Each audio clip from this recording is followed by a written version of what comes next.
안녕하세요. LA 정규수입니다. 구독과 좋아요 알람 설정은 영상 제작에 큰 힘이 됩니다. 자, 오늘 2부 영상 준비했는데요. 다뤄볼 주제들은요. 자, 테슬라 공매도가 급증하고 있다는 소식 다뤄봅니다. 자, 이렇게 되면요. 갑작스러운 폭등이 올 수 있습니다. 자, 그리고 월급 노예에서 벗어나라라고 하는 그런 우리 투자 철학 한번 배워보도록 하겠습니다. 자, 그 외 테슬라 소식과 미국의 매크로 상황들 살펴보도록 합니다. 자, 여러분, 지금 대한민국은 주일날 오후 시간일 것입니다. 그런데요, 지금 대한민국에는 한방눈이 내린다는 소식을 들었습니다. 저희 구독자분 한 분이 한방눈이 내린다는 얘기를 해주셨는데요. 와, 지금 날짜가 3월 말인데 한방눈이 내리다니, 와, 이게 마지막 눈일 것 같아요. 여러분, 지금 이맘때에 한방눈이 내린다는 건요, 이건 하늘이 주시는 선물이죠. 자, 이럴 때는요, 여러분들이 지금 뭐 주가 창을 들여다볼 게 아니라 또 내 주식이 지금 뭐 얼마나 빠졌니, 안 빠졌니, 그런 생각보다는요, 오히려 이럴 때는 하늘이 주는 이 선물을요, 그냥 그대로 즐기는 것도 참 좋습니다. 커피, 따뜻한 커피 한 잔 내려가지고 와이프랑 또 혹은 남편이랑 커피 한 잔 내려서 한방눈을 창가를 통해서 바라보면 그거 자체가 인생의 낭만적인 그 시간 아니겠습니까? 여러분, 그런 시간이 자주 오지 않잖아요. 그런 낭만, 그런 로맨틱한 시간들이요. 그러니까 그런 것이 주어질 때는요, 아무리 주가가 떨어지더라도 그 자체를 좀 즐길 수 있는 여유를 가질 수 있길 바랍니다. 여기 지금 미국 로스앤젤레스는요, 지금 이제 토요일 날인데, 토요일은 항상 저도 좋습니다. 이 아이들이 다 집에 오기 때문에 함께 밥도 만들어 먹고 하는 게 저는 이 주말이 참 좋아요. 금요일, 토요일, 주일까지. 저에겐 가장 쉴 수 있는 아주 가장 좋은 이 행복한 시간입니다. 자, 여러분, 오늘 여기 주말이니까요. 또 우리 투자 철학 한번 배워봐야겠죠? 우리 아침에는 일부 때는 워렌 버핏의 8가지, 15세부터 55세, 좀 젊은 나이에, 우리가 무엇을 기억해야 될 것인가? 인생, 이게 투자 철학인데 인생 철학과 같은 것이죠. 우리, 뒤에 후반부 부분 살펴보지 않았습니까? 자, 거기서 이제 get rich, 부자가 되려고 애쓰라, 돈을 벌려고 애쓰라라고 얘기를 했죠. 그게 결국 인생을 편안하게 만들어준다라는 얘기였거든요. 자, 오늘은 또 이 월급 노예에서 벗어나라는 주제인데요. 자, 이 그림 한번 보이겠습니다. 여러분, 이 그림 보시면요, 위에 어떤 사람이 이렇게 앉아가지고 보시면은 막대기에다가 이 돈을 매달아 가지고요, 앞에 쭉 끌고 있죠. 그 위에 이제 이 밑에 아래쪽에는 사람들이 등에다가 이 주인을 이렇게 등에 메고 걸어가고 있는데, 힘을 낑낑대면서 걸어가고 있죠. 근데 이 사람들은 아래쪽에 열심히 등을 받치고 뭐 노역을 하면서 가고 있는 사람들은 눈앞에 있는 그 돈, 월급이죠. 월급을 바라보면 쫓아가고 있는 겁니다. 자, 이게 그냥 계속 무한 루프로 돌아가는 거거든요. 자, 한번 보십시오. 아래쪽에 우리가 이 financial freedom을 지향하는 이 메시지인데요. 한번 보십시오. 보시면 뭐라고 하냐면 salary is a drug이라고 합니다. 자, 월급은 마약과도 같다라고 얘기를 하고 있죠. Given to you to forget your dreams라고 합니다. 와, 이거 무서운 말이죠. 그 salary is a drug given to you to forget your dream이라고 하는 거죠. 그러니까 무슨 말입니까? 월급이 이 소위 말해서 우리에게 주어지는 이 마약과 같은 건데 어떤 부분에서 그러냐면요, to forget your dream이라는 겁니다. 여러분들이 갖고 있는 꿈, 여러분들이 갖고 있는 어떤 어렸을 때에 내가 꼭 하고 싶었던 거, 또 꿈꿨던 것들이 있지 않습니까? 자, 그러한 꿈들을 잊어버리게 만드는 그것이 바로 셀러리, 월급이라는 거예요. 그래서 그런 의미에서는 월급이 노예인데요. 이걸 한번 찬찬히 생각해 보세요. 어떤 의미인지. 이게 여러분, 실제로 정말 오늘날 수많은 이 자본주의 사회에 많은 사람들이 직장인들이랄지 또 젊은 친구들이 대학 졸업하자마자 학사모를 이제 쓰고 마치고 나면 기업들에 들어가서 이제 그 기업 안에서 소위 말해서 그 기업의 이제 일꾼이 되는 건데, 뭐 우리가 좀 더 좀 나쁘게 좀 더 이렇게 극단적으로 표현하자면요, 거의 그냥 그 기업의 노예처럼 가는 거죠. 근데 보통 이걸 한번 생각해 보세요. 내 아는 지인들도 한국에 보면 대기업에 다니는 사람들이 있거든요.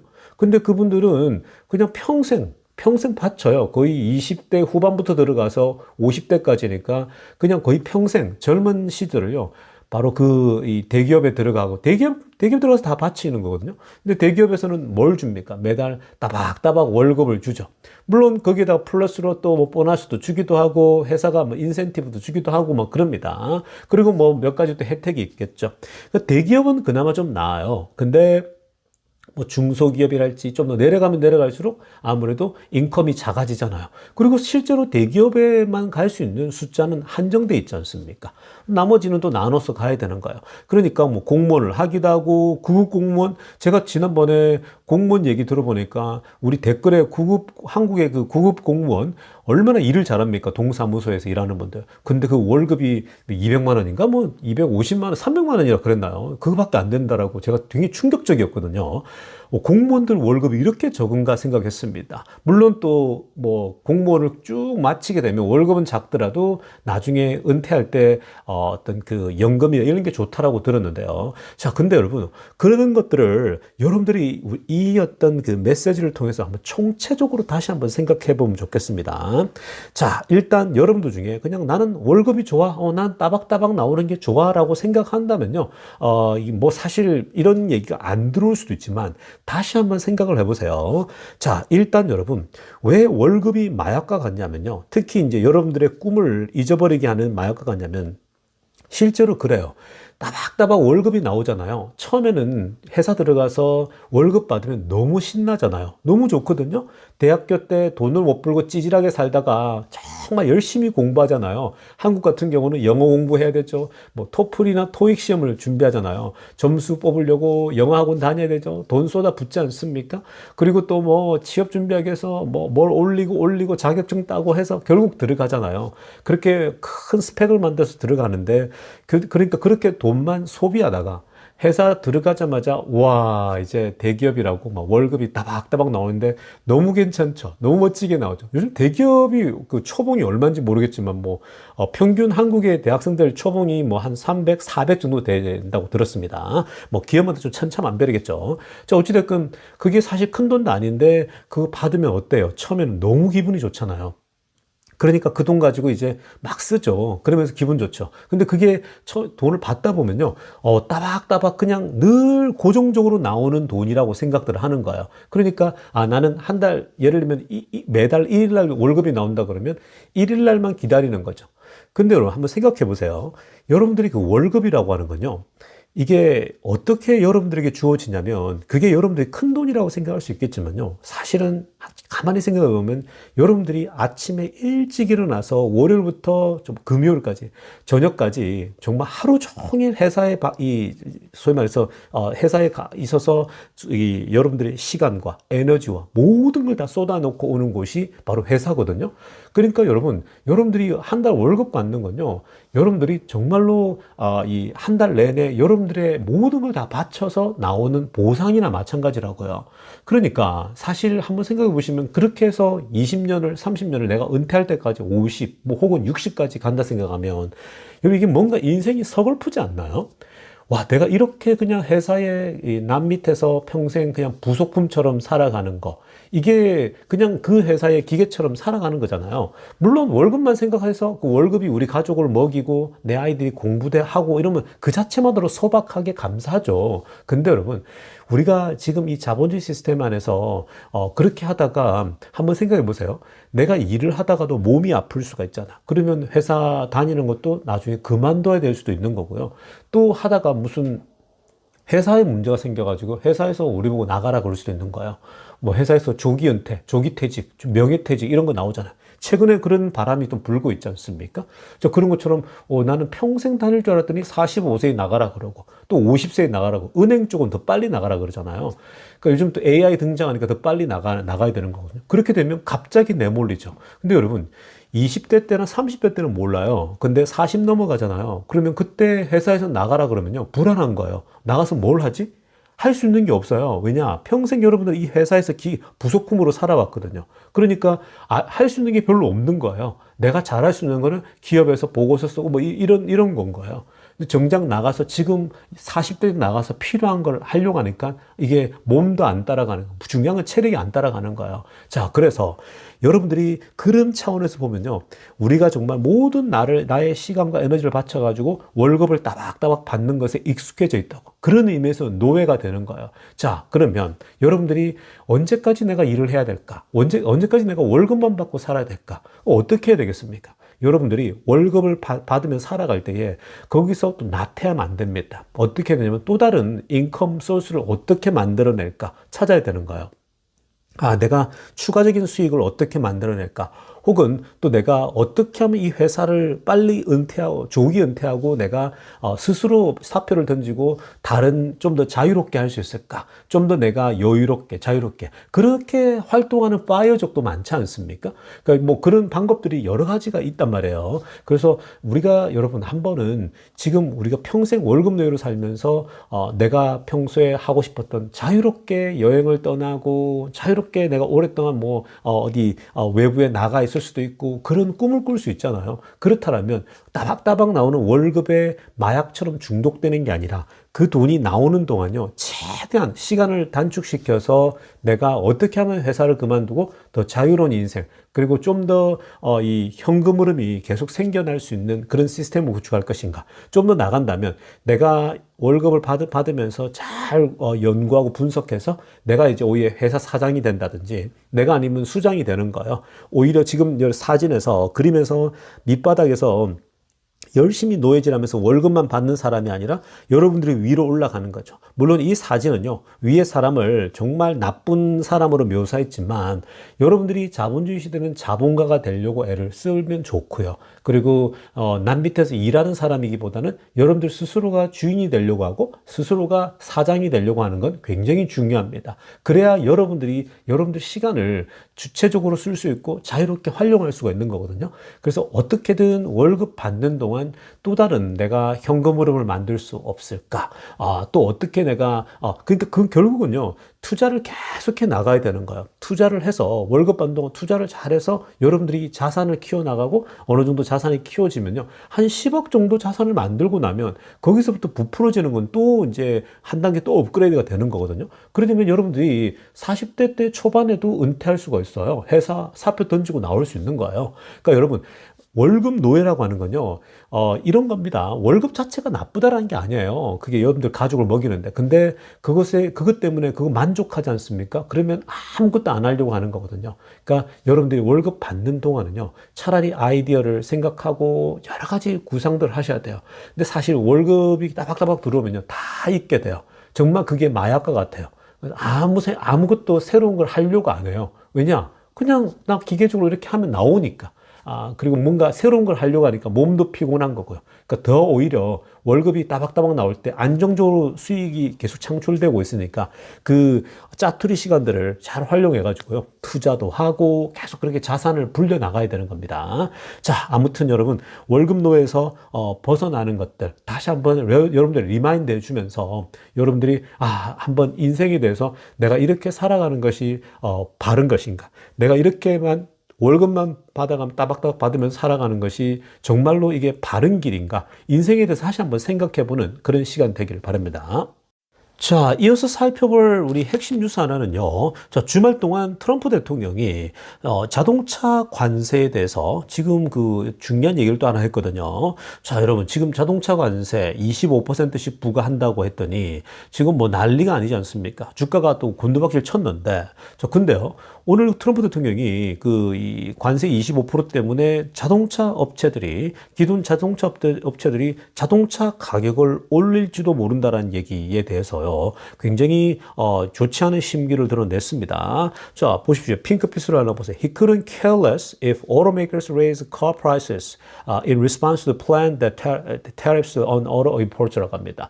그러니까 지금 자동차 그 관세, 지금 추가 관세에 대해서 이 자동차 업체들이 자동차 가격을 올린다? 나 이거 그냥 좌시할 수 없다라고 얘기를 했습니다. 자, 이렇게 얘기하니까요, 자동차 업체들이 그럼 뭐 어쩌라고 이 얘기를 지금 하는 거거든요. 그러니까 무슨 말이냐? 지금 관세를 트럼프가 올리는 이유가 뭘까요? 트럼프가 올리는 이유는 핵심은 뭐냐면요, 야, 너네 멕시코에서 공장 빨리 미국으로 옮겨. 캐나다 공장 미국으로 옮겨. 왜 다른 나라에다가 이 소위 공장 두고 그 공장에서 만든 걸 미국에다 팔아먹냐라는 거예요. 중국에 있는 공장 빨리 미국으로 갖고 와. 그러지 마. 이러는 거예요. 중국에다 관세를 계속 추가적으로 때리는 이유가 중국에서 만들어가지고 미국에 팔아먹는다?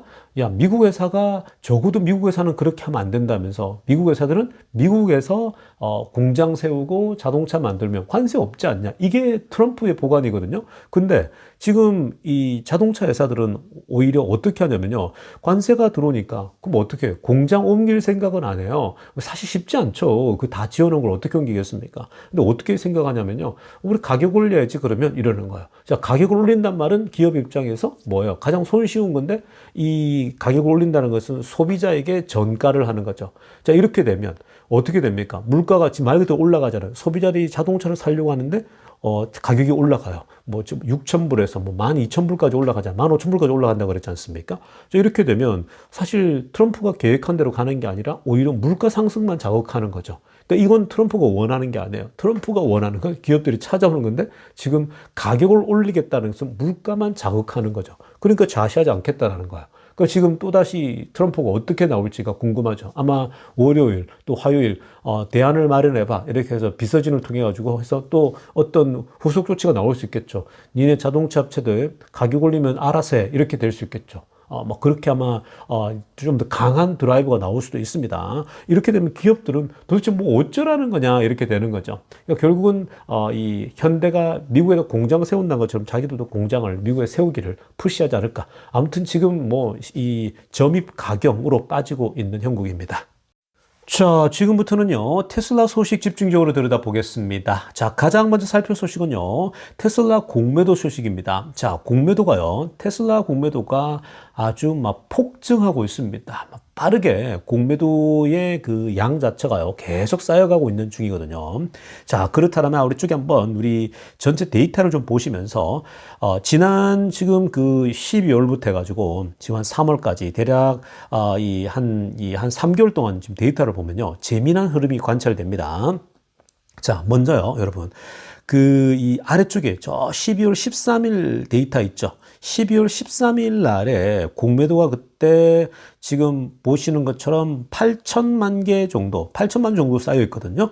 그러니까 8천하고 뭐 한 76만 5,425개인데, 자, 이때가 지금 보시면은 이제 이 11월 달에 이 트럼프가 들어서고 나서 주가도 막 많이 오르고 막 그런 상황이죠. 그 이후부터요. 그러니까 굉장히 빠르게 올라가지 않았습니까? 자, 그러다 보니까 막 그때 이 쇼 스퀴즈가 나오고 그러면서 자, 이제 공매도들이 빠르게 줄어들었었어요. 그때 이제 보십시오. 보시면 앞에 팔자였는데 제가 이 삼각형을 이렇게 정상적으로 해놨지 않습니까? 쭉 줄어드는 거예요. 그러니까 그래서 12월 31일날 보니까 7 나오지 않습니까? 그러니까 이게 이제 이 6,700만 개였다가 또 그다음에 1월 15일 갔더니 6,300만 개로 떨어졌고요. 그리고 나서 1월 31일 날 보세요. 1월 31일 중 가니까 공매도가 확 줄어 있습니다. 이게 몇 개냐면 바로 5,900만 개로 줄어 있거든요. 자, 그런데 지난 이제 한 두 달 사이에 또 어마어마하게 가파르게 또 늘고 있습니다. 보시면요. 제가 역삼각형을 그려놨죠. 그러니까 초록색으로 하이라이트 보세요. 이 초록색으로 하이라이트한 게 1월 31일이거든요. 그러니까 1월 30일이니까 2월달, 지금 3월달인데 지난 한 60일 동안요. 사실 이때 또다시 이전처럼 복귀가 돼요.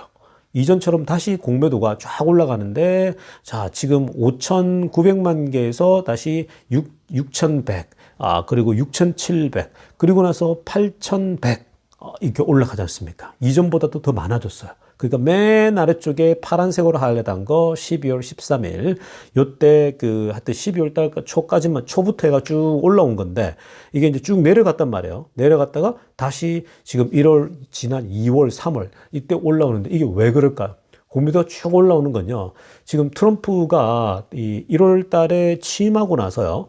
1월 달에 취임하고 나서 사실은 트럼프가 취임하면 주가도 막 급등하고 오를 거라고 다 예상들 한단 말이야. 그러니까 공매도가 줄어들겠죠. 테슬라가 트럼프가 들어서면은 굉장히 좋은 흐름 나올 거라고 그렇게 당연히 다 기대했을 거 아니에요. 근데 오히려 거꾸로 나오고 있죠. 막 관세를 갑자기 막 때리기 시작합니다. 관세 때리기 시작하고 처음에는 뭐 그냥 그러려니 했는데 근데 막 진심으로 때리기 시작합니다. 그래서 계속 이렇게 시장이 분위기 안 좋아지지 않습니까? 그러니까 트럼프 관세가 너무 불확실성을 제공하니까 어떻게 됐습니까? 막 시장이 갑자기 얼어붙고 주가도 곤두박질 치는데 자, 이때 공매도들이 공매도 치기 너무 좋죠. 왜냐? 가만히 있어도 공포 분위기가 조성되어 있어요. 트럼프 때문에. 그리고 트럼프는 지금 현재 관세의 진심이거든요. 관세를 지금 뭐 현재 물리칠 생각이 전혀 없어요. 그 최근에 한두 달간 막 주가가 다 곤두박질 쳤지 않습니까? 이 빅테크들 중심으로 해가지고요. 테슬라는 뭐 거의 전고점에서 50% 빠졌으니까. 그러니까 그만큼 많이 흔들리니까 이때는요, 정말 이 공매도들이 지금 정말 좋아하는 환경이에요. 여러분들이 그 왜 바퀴벌레나 쥐들이 좋아하는 환경들 있지 않습니까? 뭔가 눅눅하고 뭔가 어둡고 음산하고 이런 것을 좋아하잖아요. 근데 똑같아요. 공매도들도 시장이 막 음산하고 어둡고 폭락 조짐이 보이고 매크로가 엉망이고 그리고 이야기들이요.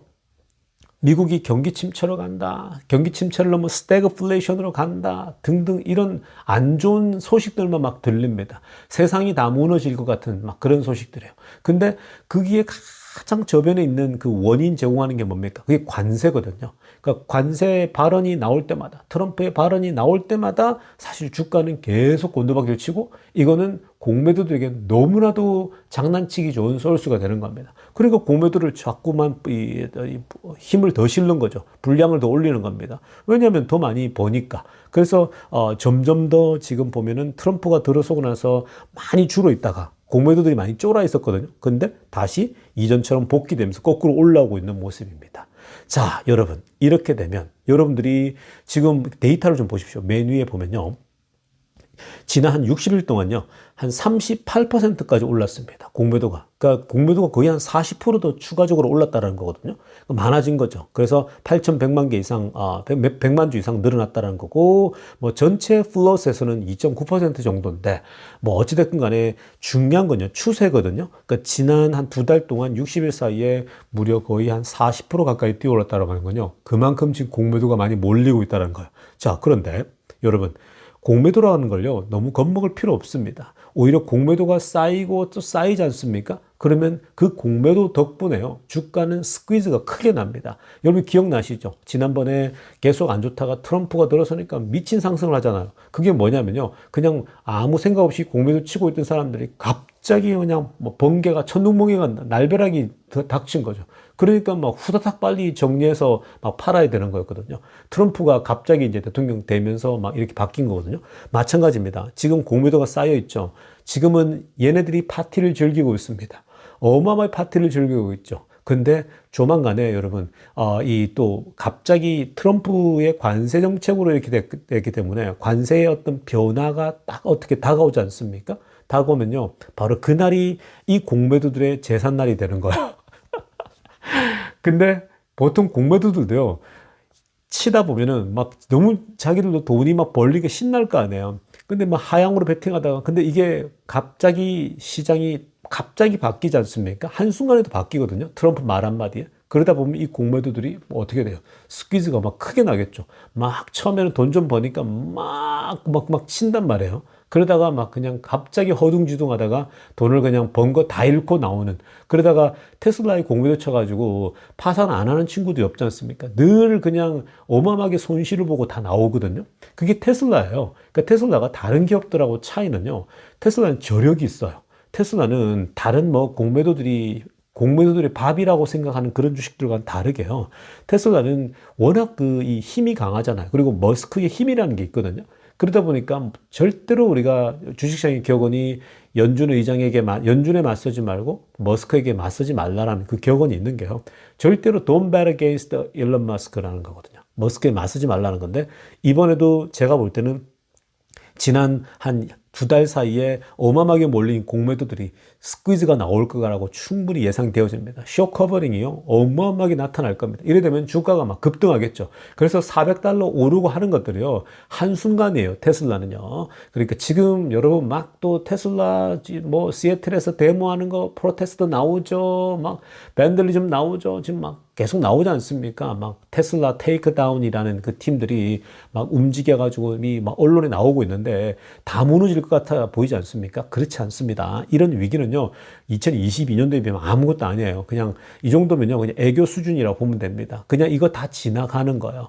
결국은 트럼프가 딱 분위기 봐가지고 이제 완전 턴어라운드 시킬 겁니다. 여러분, 그리고 제가 정치와 연결해서 시켜서 말씀드리지만요, 트럼프는 내년에 지금 중간선거 있단 말이에요. 중간선거 전에 뭐 1년 전부터는 뭔가 본인이 어떤 실적을 보여야 돼요. 그 주식시장은 전형적으로 중요한 거거든요. 그러니까 여러분, 지금 이게 오래 가지 않아요. 뭔가 트럼프도 반전을 시키고 해야 되는 거거든요. 마냥 놔둘 수가 없죠. 그러니까 여러분들이 이런 시장이 계속 영원할 거라 절대 그런 생각하면 안 됩니다. 이게 어느 정도 소기의 목적을 달성하고 나면요, 트럼프도 또 변화의 조짐, 뭔가를 만들 수 있습니다. 그리고 여러분, 좋은 호재들은요, 전쟁이 끝난다라는 소식 나오면요, 그건 굉장히 좋은 호재예요. 그리고 이 소위 말 도지에서 실적들이 있을 거 아닙니까? 도지가 만들어낼 큰 그 어떤 실적들, 1조 달러 세이브한다, 연간, 이렇게 되면 그거 자체가 투자들에게 굉장히 큰 호재가 됩니다. 그러려면 뭐 머스크는 이제 도지에서 그만하고 내려올 수 있겠죠. 자, 아무튼 그런 것들 굉장히 테슬라 외적으로도 좋은 호재들이 나올 수 있는 거고요. 그리고 테슬라 자체적으로도 테슬라는 테슬라 길을 잘 가고 있어요. 자율주행 워낙 잘 되고 있고 로보택시가 곧 출시될 거고, 그런 면에서는 굉장히 테슬라는 테슬라 길을 잘 가고 있으니까 숏 스퀴즈 잘 기다리세요. 엄청난 폭발적인 또 테슬라 주가 상승이 나올 겁니다. 때가 되면요. 자, 다음으로 살펴볼 소식은요, 테슬라 자율주행 소식인데요. 자, 지금 중국 쪽에서 이런 얘기가 흘러나오고 있습니다. 자, 지금 그 중국에서 알리바바 있죠? 자, 알리바바라고 하는 회사가, 특히 이제 알리바바의 클라우드, 이 서비스 쪽이죠. 그 클라우드니까 아무래도 여기 이제 GPU를 넣고 이제 뭐 이 데이터 처리하니까 사실은 뭐 자율주행 같은 어마어마한 데이터를 처리할 수 있는 굉장히 중요한 그러한 이제 회사일 수 있는 건데, 자, 지금 흘러나오는 얘기가 뭐냐면은, 테슬라가 알리바바와 함께 협업을 할 수 있다, 이 얘기가 지금 나오고 있거든요. 여러분들 아시겠지만 테슬라가 그 중국 안에서 사실 그 이 중국 바깥으로 데이터를 빼고 소위 말해서 밖으로 이제 내보내고 이런 것들을 뭐 할 수 없게끔, 왜냐하면 이제 뭐 똑같죠. 미국과 마찬가지로 이 어떤 자국의 국민들의 어떤 그 정보들, 이런 것들을 밖으로 보낼 수 못하게 하기 위해서 이제 그렇게 하는 건데, 자, 그러다 보니까 테슬라가 자율주행을 진출할 때에 중국의 소위 말해서 그 맵 지도를 사용하고 뭐 그렇게 해서 학습을 하고 뭐 중국 안에서 이렇게 이제 얘기가 됐는데, 지금 이제 얘기가 흘러나오는 게 뭐냐면 알리바바와 파트너십을 형성할 수가 있다, 얘기가 알리바바 쪽에서 지금 흘러나오고 있는 거고요. 그리고 알리바바 CEO가 뭐라고 했냐면은, 알리바바가 이제 알리바바의 클라우드 담당이요, 뭐라고 했냐면 테슬라 engaging with a local company, 지금 지역 회사들과 같이 협력해서 현재 자율주행을 주행하고 있다고 합니다. 자, 근데 지금 전문가들은요, 만약에 테슬라가 알리바바와 함께 이걸 하게 되면요, 훨씬 더 FSD 훈련에 지금 현재 중국 안에 딜레마들이 있는데 그런 것들을 해결하는데 굉장히 큰 도움이 될 거라고 예측을 하고 있습니다. 뭐 당연히 그럴 수밖에 없을 겁니다. 알리바바 같이 큰 회사와 또 하는 것도 뭐 중국 안에서 중국 자체에 지금 딜레마 있기 때문에 그런 문제를 해결하는데 큰 도움이 될 거라고 지금 분석이 나오고 있습니다. 실제로 지금 이 알리바바 쪽에서는요, 테슬라와 아주 긴밀한 대화를 나누고 있다 얘기했고요. 그래서 향후 future collaboration을 할 수도 있을 거다라고 보고 있습니다. 여기서 알리바바가 뭘 제공하냐면 GPU 데이터 센터 서비스를 제공하는 거예요. 한번 생각해 보세요, 여러분. 알리바바는 자체적으로 어마어마한 방대한 또 데이터 센터를 운영해야 되잖아요.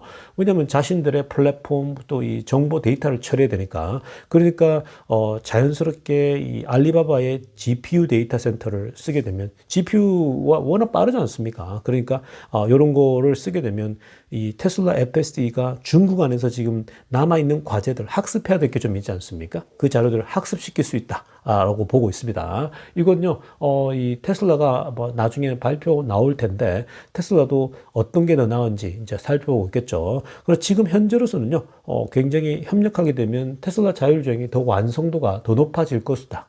이렇게 분석 나오고 있습니다. 자, 다음으로 살펴볼 소식은요, 테슬라 에너지 관련된 소식입니다. 자, 테슬라 에너지의 가장 주도적인 역할을 하는 게 바로 메가팩이죠. 자, 지금 이 메가팩이요, 얼마 전에 제가 이 영상을 통해서 중국 공장, 중국의 메가팩이 만들어지고 이제 본격적으로 양산해서 이 배달되어지고 딜리버리 하는 것을 제가 살펴봐 드리지 않았습니까? 그러니까 중국의 메가팩 공장에서 최초로 생산해서 딜리버리하는, 호주로 딜리버리하는 거 우리가 보지 않았습니까? 그래서 호주에 물건을 보내는 모습을 보면서 굉장히 감격했는데, 지금 뭐 캘리포니아건 또 이 중국이건 메가팩을 아주 왕성하게 이제 생산해서 딜리버리 하고 있는 중입니다. 그래서 올해도 이 테슬라 에너지의 성장률에 대해 굉장히 기대감이 있는데, 자, 이번에는요, 테슬라 쪽에서도 캘리포니아에서 이번에 인스톨레이션 설치한 걸 영상을 공개했는데, 캘리포니아 커런 카운티 이 아레본 사이트라는 지역에 설치했는데, 이 캘리포니아에서 규모도요 굉장히 큽니다. 자, 지금 이 사진에도 나오지만 기본적으로 크고요. 저 반대편에 보면은 전기를 이제 받아가지고 전기를 공급하는 역할을 하겠죠. 자, 그래서 지금 이 규모는요 무려 3억 달러에 이르고 있습니다. 자, 이건요 그냥 이런 거 두 번만 하잖아요. 그냥 1조가 만들어지는 거예요. 1조 매출이 1조가 되는 겁니다. 무지막지한 거죠. 자, 아무튼 3억 달러 규모의 큰 건데, 여러분들이 캘리포니아 와 보면요, 이 햇빛이 그냥 계속 이 일조량이 너무 좋거든요. 거의 뭐 비도 자주 안 오고요. 그러다 보니까 이쪽에는 태양광 설치해두고 에너지를 여기다가 확보 모아두면은 결국은 이 에너지를 가지고 이런 그 캘리포니아 전기를 공급하고 마을에 전기도 공급하고 또 농업으로도 쓸 수 있는 거거든요. 농업용 그 에너지로도요. 그러니까 굉장히 그 사실 좋고, 그리고 앞으로 이게 이제 그 농업하는 데 있어서 이제 인터넷을 활용하고 농부들이 막 해야 되잖아요. 그러면 이런 곳에서 인터넷을 가져오기 힘든데 이 소위 이 테슬라 스페이스X에 스타링크 접시 하나만 딱 달아놓고, 그리고 이런 전기 공급이 될 거 아니에요. 그 전기 공급이 되면은 농부들이 이 광활한 이 캘리포니아 여기 인터넷이 들어오지 않는 지역에서도요 에너지도 공급받아 여기에 또 인터넷까지 돼. 그러니까 이걸 활용해서 여기에 자동화 시스템을 구축할 수 있고, 그러니까 농업의 혁명이 나타나는 겁니다. 자, 아무튼 테슬라의 메가팩은요 올해 아마 에너지가 최소 50% 이상, 그리고 만약에 70% 이상 성장한다 그러면요 굉장히 주가 상승에 큰 역할을 하게 될 겁니다. 그러니까 에너지 쪽은요 정말 괜찮아요. 자, 아무튼 여러분 오늘 주말 또 2부 영상 여기까지 하고요, 내일 아침 일찍 뵙도록 하겠습니다. 레이존 뉴스였습니다.